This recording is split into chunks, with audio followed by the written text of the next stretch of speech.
Hello and welcome to a special episode of Profiles in Risk. This is your host, Tony Cañas, and today I'm here with Nick Ayers, the Chief Marketing Officer at Better Agency. And today we're talking about the upcoming Agecy Success Conference. So Nick, how's it going Tony, today? it's going fantastic. Thank you so much for having me on the show. Awesome. And just before we started recording, we had technical difficulties on my side. So thank you for coming to the rescue when it comes to how we actually recorded today. Basically, for the listeners, we ended up using Nick's recording setup, even though we're recording for my podcast. So thank you so much for your flexibility in that. My internet connection's been crappy. I don't know why. And also thank you for like moving at this light speed to get this scheduled. It was literally yesterday that we got this on the schedule because I'm going on vacation and I wanted to get it done in time so that the listeners would hear about the conference in time to actually be able to do something. Yeah, for sure. So thank you for coming on the show. So basically, we're here today to talk about the Agecy Success Conference, formerly called the Better Agency Conference. Yes. Yeah, we had to make the change. We made the change in the name, particularly because this will be our third conference. Then this will be third year in a row. And the first 2 years, the first year we did it, it was just for Better Agency users. We just wanted to have a user conference, right? We wanted to prove that people would come out to an event. And our first event was still when people, travel was very iffy for a lot of people. We just wanted to say, hey, can we get a handful of people to come out? And they did. The second year, we said, well, can we get people who aren't our customers? Let's create more of an industry event. Because there's not enough of those, apparently. And we had about 250 people come out, and it was great.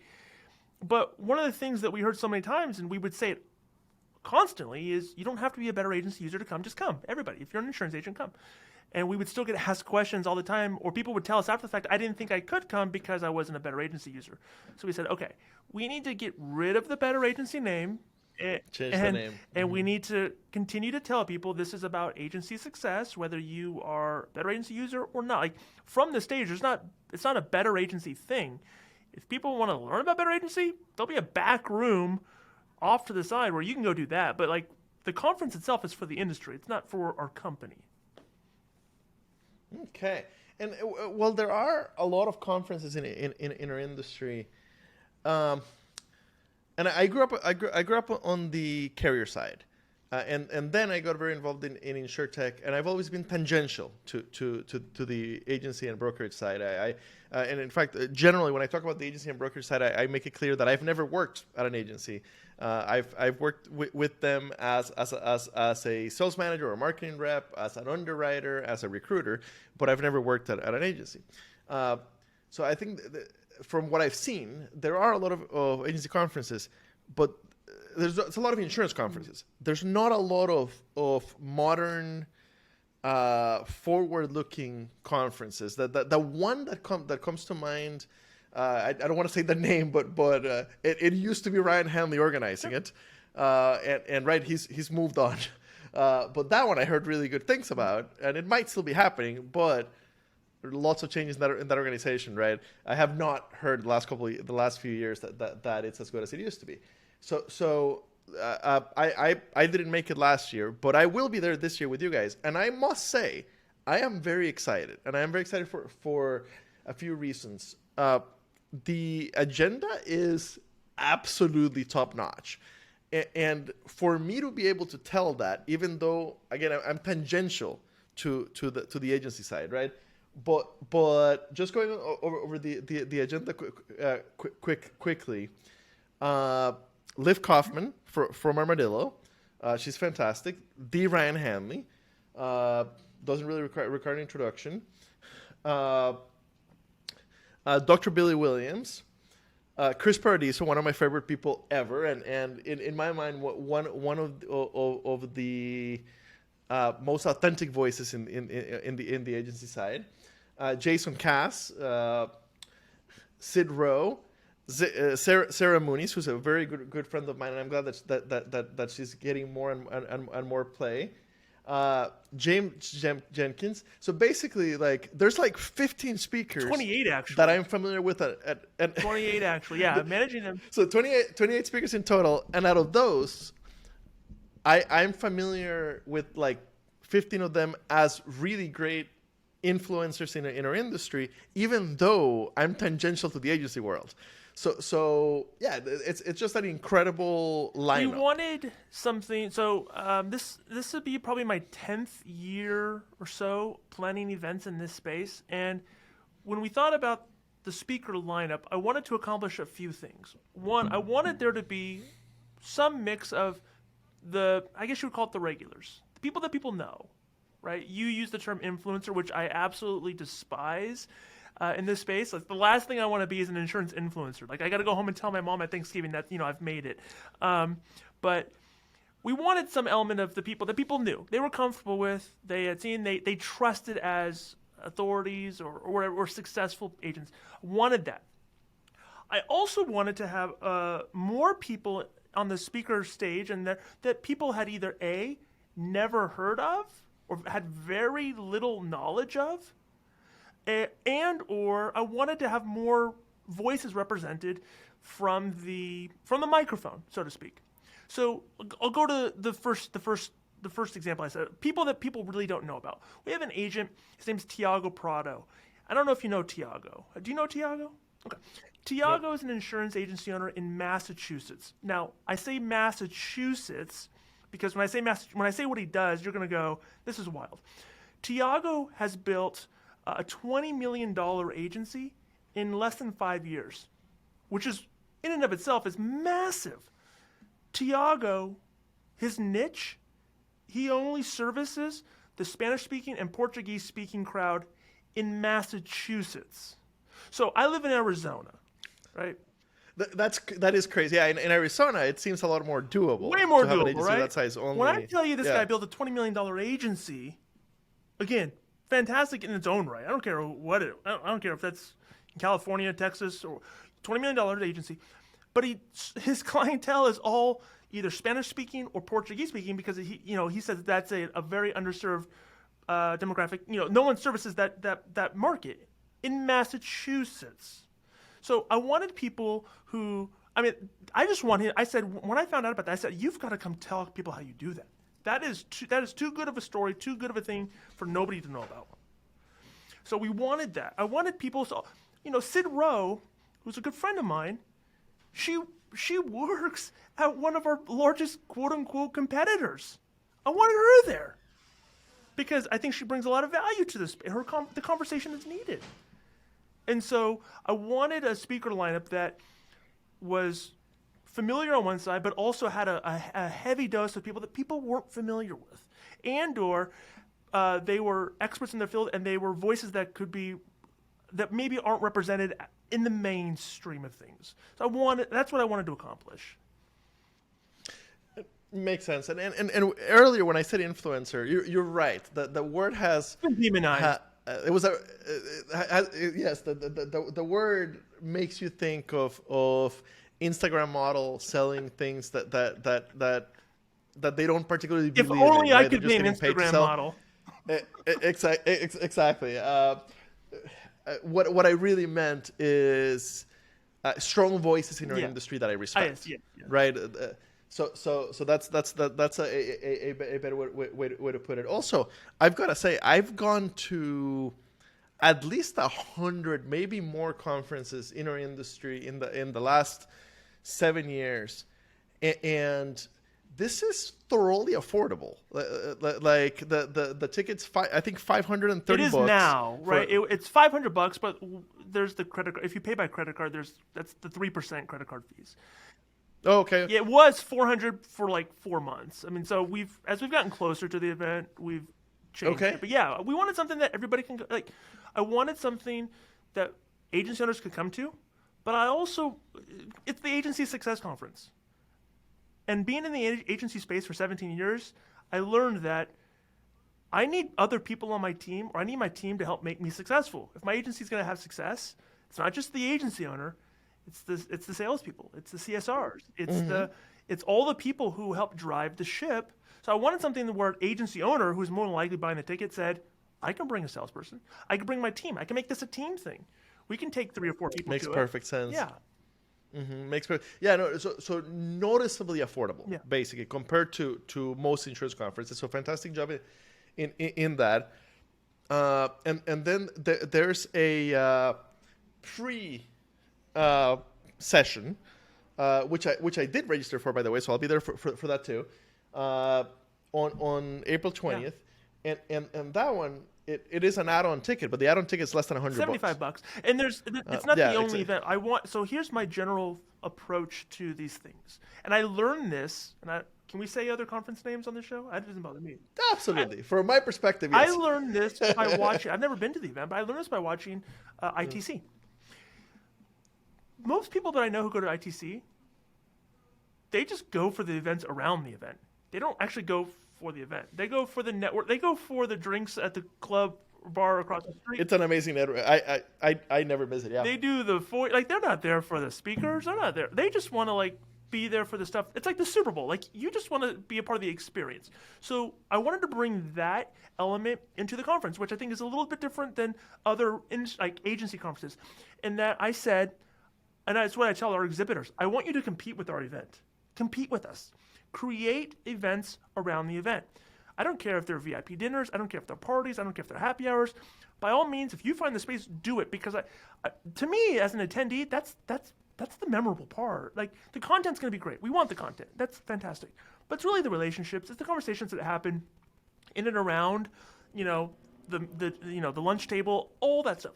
So we have the pre-conference, which is a full day it's for people on commercial training and producer training. So good for the team and good for you if you're wanting that. But we also have other people throwing events. We have Danielle Smink, who leads the WISE group. It's Women in Insurance group. She's putting on an event at the same time as the event right there. She asked me, she said, can we do this at the hotel? I said, I would love for you to do it at the hotel. Do that. So we have all the stuff. We want it to be something that almost like a 24/7 type of event where you're never sitting there on your phone in the foyer going, gee, I wonder what I'm going to do next. Waiting for the time to go by. There's always something going on. There's always something for you to do. There's always something for your team to do. Again, it's the event, but it's the event around the event that makes it more memorable. I've got to say, even the conference hotel is affordable. Yeah. $200 a night right now, right? That could change as we get closer. But I generally stay at Airbnbs nearby. And I'm actually staying at the conference hotel because I'm like, oh, this is quite decent. It is, and it's a nice hotel. A really nice resort. It's a Marriott. It's basically a JW Marriott. It's been refreshed like that. But and I will say, I'm gonna show my hand a little bit here. We intentionally put it in a place like downtown Phoenix, like the Airbnb. If you want to get to Airbnb, it's like a 20-minute drive. So it's just stay at the hotel. It's just gonna just stay there. And that's where the stuff happens anyway. You want to be unless you have a house with 50 people in there, where it's like a mastermind, you're gonna get the benefit again by what happens. I know insurance agents aren't known for how much they drink, but it's a joke for the listeners. Yes, it's an industry where we have lots of fun. Right, for sure. Libations and spirits. So that happens around the bar. That happens around the restaurants in the hotel, and there's plenty of space. It's a really great event, really great venue. Easy. I mean, you have to go to your room, lock the door, and intentionally try not to talk to people. Okay. Now, April 20, 21, 22 in Phoenix could be 92 degrees already. It could be. Now, again, let's go back to the event. It could be. And here's the thing I'll say about where I live. I'm not sure where you're at, Tony, but it does start to warm up a little bit. And then that's about the week it starts to peak a little bit. So mid to high 80s aren't going to be uncommon. We don't know what the weather is right now, but that's not going to be uncommon. However, your resort is fully air conditioned. There's a pool. It's beautiful at night. The nightlife in downtown Phoenix can be great. You're right there on Restaurant Row. It's not a big deal if you're at the pool with a drink in your hand or if you're in the air-conditioned resort. Yeah, no, Phoenix is a great conference city. Great conference city. And this lineup truly is fantastic. And by the way, we had not actually chatted about the conference before we recorded this. So I didn't know about the thoughtfulness of how you designed it to be a more than just great speakers. So I am thoroughly excited. That's awesome. For this conference. Do you close ticket sales at some point, or does the price increase again at some point here coming up? The price doesn't increase. Here's the way we thought about it. The strategy we have. This is very normal. It doesn't matter if it's an insurance conference, an HVAC conference, or insert conference here. There's always people who buy tickets that can't come to the event at some point. They buy a ticket and then they email me and they're like, hey, I can't come. It's always about 10%, sometimes 10 to 15%. That happens. So what we did is the ticket price stays the same, but our refund policy has changed. So right now, as we record this, if you buy a ticket right now or any time in the past and you're like, hey, Nick, I can't make it, it is a 50% refund back at this point. Starting March 1, if you say, hey, I can't come, there's no refunds after that. You can sell your ticket if you want to, if you need that. But that's how we're kind of curbing that. We did that that in lieu of raising the price again. So ticket prices will remain the same. You can buy tickets. Essentially, I'll let you buy a ticket probably to the day of the event. Essentially, assuming we have space, because we want you there. Like, just come. You may not get the personalized experience that somebody who bought their ticket in December is going to get if you buy it the day of, and I think that's understandable. But no, we want people to come, and as long as we have space, the more they can come, the better. Okay, 250 people last year, I believe you said. Mm-hmm. How many are you expecting this year?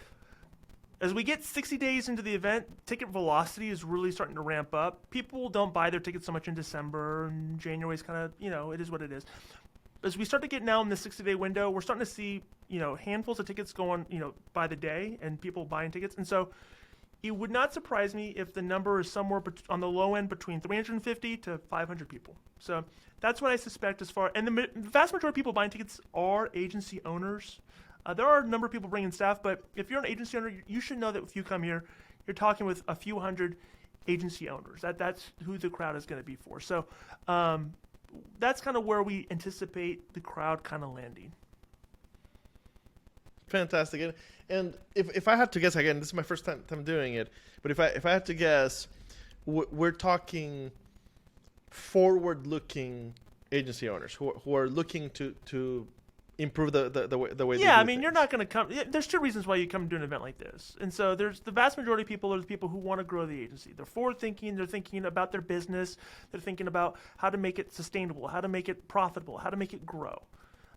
You probably have an element of people that come because they just want the social life, right? That's part of it too.